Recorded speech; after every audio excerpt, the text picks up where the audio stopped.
Hi, my name is Mohammad Mubashir, people call me Mobi.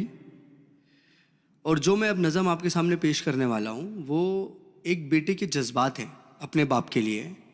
और मैं आपसे दरख्वास्त करता हूँ कि आप मेरे लफ्ज़ों पे जाएं, ना कि मेरे अंदाज़े बयां पे। मेरे जज्बातों को समझने की कोशिश करें। और इसमें कुछ वर्ड्स हैं जिनका मैं आपको पहले मतलब बता देना चाहता हूँ। जैसे कि एक वर्ड है फजर। फजर मतलब वो वक्त जब सूरज उगने वाला है। एक वर्ड है बेलोस। बेलोस मतलब अनकंडीशनल। सो जब ये मतलब I will recite this poem तो you will get to know about these words. और पोएम जो है, जो नज़म है मेरी, वो इस तरह शुरू होती है कि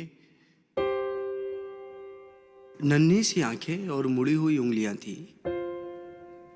ये बात तब की है जब दुनिया मेरे लिए सोई हुई थी। नन्ही सी आंखें और मुड़ी हुई उंगलियां थी। ये बात तब की है जब दुनिया मेरे लिए सोई हुई थी। नंगे से शरीर पे नया कपड़ा पहनाता था। ईद वीद की समझ ना थी पर फिर भी मेरे साथ मनाता था। घर में खाने के वांदे थे पर एफडी में पैसा जुड़ रहा था। और उसके खुद के सपने अधूरे थे पर मेरे लिए बुन रहा था। ये बात तब की थी जब दुनिया मेरे लिए सोई हुई थी। वक्त कटा, साल बढ़ा, पर तब भी सब अनजान था। मैं फिर भी उसकी जान था।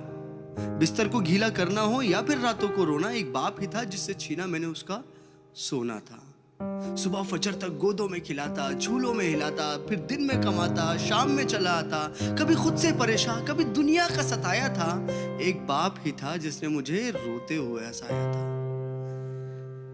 अल्फाजों से तो गूंगा था मैं, पर वो मेरे इशारे समझ रहा था। मैं खुद इस बात से हैरान हूं आज कि कल वो मुझे किस तरह पढ़ रहा था।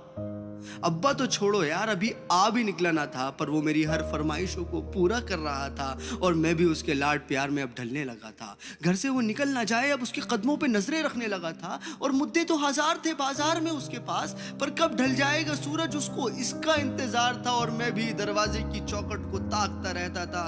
जब होती थी दस्तक तो वॉकर से झांकता रहता था। देख के उसकी शक्ल में दूर से चिल्लाता था। जो भी इशारे मुझे आते थे उससे उसे अपने करीब बुलाता था। वो भी छोड़ छाड़ के सब कुछ मुझे सीने से लगाता था। कभी हवा में उछालता था, कभी करतब दिखाता था मेरी एक मुस्कान के लिए। कभी हाथी कभी घोड़ा बन जाता था। और सो सकूं रात भर सुकून के साथ, इसीलिए पूरी रात एक करवट में गुजारता था। इसीलिए पूरी रात एक करवट में गुजारता था।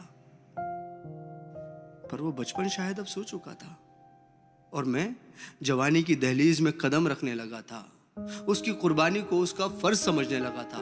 चाहे वो फिर खुद बिना पंखे के सोना हो, या मुझे हवा में सुलाना, या फिर ईद का वो खुद पुराना कपड़ा पहनना हो और मुझे नया पहनाना, या तपते हुए बुखार में वो ठंडे माथे पे रखी हुई पट्टियां हो, या मेरी हर जिद के आगे झुक जाना। वो बचपन था, वो गुजर गया। वो रिश्ता था, वो सिकुड़ गया। और मैं उस कुर्बानी के बोझ को उठा नहीं पाया, इसीलिए वो शहर में कहीं दूर छोड़ आया। नया शहर था। नए शहर की हवा मुझ पे चढ़ने लगी थी। अपने बाप की हर नसीहत मुझे एक बचपना लगने लगी थी। काम जो मिल गया था, पैसा जो आने लगा था, क्या जरूरत है बाप को, ये सोच मुझ में पलने लगी थी। और उधर मेरा बाप बेचैन था मेरी याद में कि कुछ रोज तो घर आजा बेटा, बस यही था उसकी फरियाद में। और मैं उससे हिसाब लेने लगा था जो दुनिया का कर्जदार बन चुका था। क्या जरूरत है तुम्हें अब्बू इतने पैसे की, अब ये सवाल करने लगा था। अब घड़ी का कांटा फिर पलट चुका था। कल तक मैं किसी का बेटा था, आज किसी का बाप बन चुका था। और हसरतों का स्वेटर मैं भी बुनने लगा था। कल क्या करेगा मेरा बेटा, मैं भी यही सोचने लगा था। अब दुनिया में ना उससे कोई आगे था, ना कोई अपना था, सब पराया था, बस वही एक सपना था। तब मुझ में एक जज्बात उमड़ने लगा था, जिस जज्बात से मैं हमेशा अनजान था कि कल क्या गुजरी होगी मेरे बाप पे। अब मुझे ये समझ आने लगा था। बेलोस मोहब्बत की मूरत होता है बाप, जो लफ्जों में ना बुना जाए और कलमों से जो ना लिखा जाए, वो होता है बाप। जो रोते हुए को हंसा दे और खुद को माजूर बना के तुम्हें खड़ा कर दे, वो होता है बाप। और ये एक मैसेज पूरी आवाम के लिए कि एक रोज तुम्हें एहसास जरूर होगा कि मसरूफ तुम थे, उम्र दराज वो होगा। एक रोज तुम्हें एहसास जरूर होगा कि मसरूफ तुम थे, उम्र दराज वो होगा। जिसकी उंगली का सहारा पकड़ के चला करते थे, आज वही छड़ी का तलबगार होगा। और जिसके सदके में जी रहे हो आज, कल वो ना रहे तो क्या होगा। पर अभी वक्त बचा है कुछ खास तुम्हारे पास।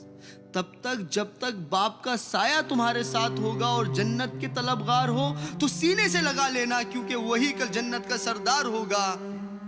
सब गिले शिकवे मिटा के चिपक जाना उसको, क्योंकि आज तो बाप है पर वो कल तुम्हारे साथ ना होगा, वो कल तुम्हारे साथ ना होगा।